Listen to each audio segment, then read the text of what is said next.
Here we have a V8 Jeep Grand Cherokee, and if you're having oil pressure problems and you really are hoping it's not the pump, the way to find out where the,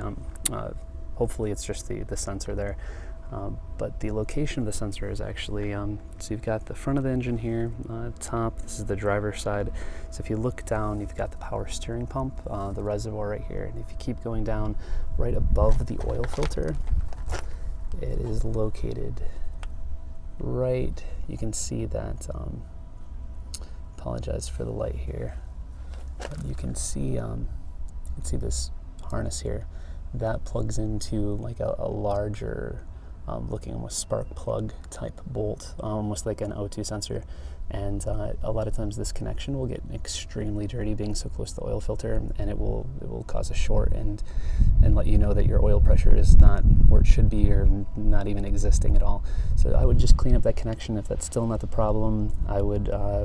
remove it, replace the sensor, or they actually have a gauge that you can hook up to tell the pressure coming out of there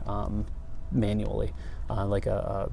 cylinder pressure gauge, basically. I hope this answers any questions, and hopefully it's not an oil pump or some other